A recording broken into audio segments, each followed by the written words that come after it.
Villains are destined to die. Chapter 18. Definitely want to give it a try. Huff, huff.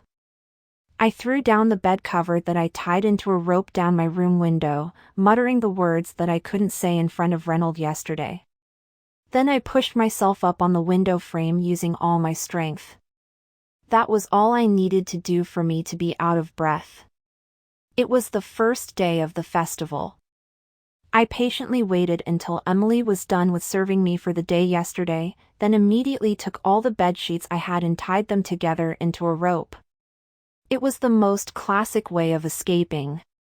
Now, let's do this. I got up from the window frame after my breathing became steady again. I already prepared for today's day out. I was wearing a thick robe that covered my face and my hair. I also had with me a few gold coins and a check that I got from the Duke as my reward for the incident that happened on the other day. What was left now was to successfully get down from my room, which was located on the second floor of the mansion. Why do I have to go through all this? I complained, looking down from the window, and started taking action. I held onto the rope and slid down it with fast speed. It was only on the second floor.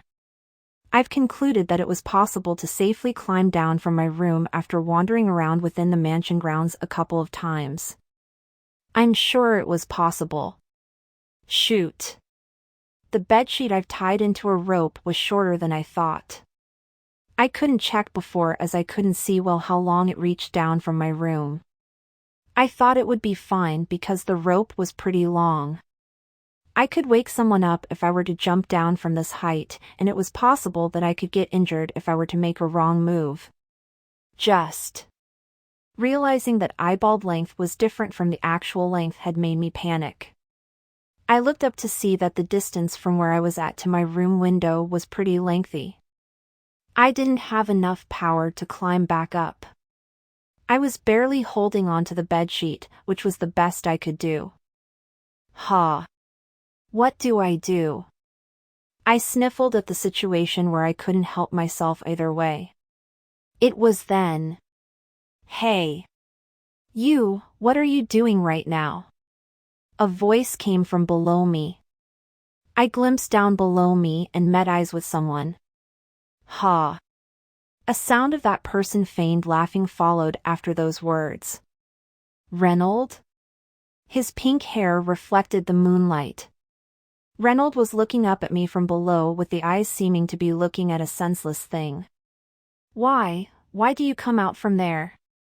Are you kidding? The room below your room is my room. I closed my mouth shut. How was I supposed to know that his room was the room below Penelope's? Are you? This is so ridiculous that I can't find the right words to say. Are you trying to escape right now? What do you mean, escaping? I was startled at his question. I was just going to go out for a walk. To walk? Seems like it's a trend nowadays for the girls your age to climb a wall when you're going out for a walk. I couldn't find the right words to reply with, so I stared far into the mountains instead. However, there was one thing that I've forgotten from panicking. It was that my arms reached its limits to hold on for any longer. All the strength left me at that moment as I slid down the rope. Ack! I shouted, grabbed onto the end of the rope just before completely falling down to the ground.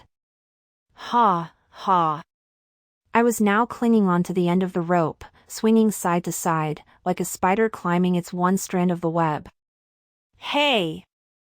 Then, Reynold shouted as he climbed up his window frame at a fast speed. His face when he jumped out from his window looked a little pale. Let go. Reynold, who was now standing on the ground outside, said as he opened his arms. What? Let go and jump down to where I'm standing. I'll catch you. That moment, I was barely able to keep myself from saying, how am I supposed to trust you? If you don't want to, then you can just continue to cling on to that. My hesitation didn't last long at his next words. I had no other choice. Please don't miss me. Catch me well, I ordered. He wouldn't purposely let me die, though I'm his hated little sister, right? I was finally able to let go of the grip after thinking that over and over again to convince myself that I'd be fine. Hup dash. I felt the immense wind blow past my cheeks. Just when I started to feel butterflies in my stomach, like when you ride a roller coaster. Flop. Caught you. I opened my eyes to see Reynolds smirking like a devil would. Put me down. I realized that my face was really close with his and hurried down from his arms. Reynolds asked while I was fixing the robe I was wearing. Where are you planning to go? Just for a. If you say that you're going out for a walk again, then I'm heading for father right away. I glared hatefully at the brat who cut through my line. Why did I have to get caught by him out of all the other people here? Nah. It's still better than having to be caught by Derek. Subscribe, like and share for more chapters and novels every day.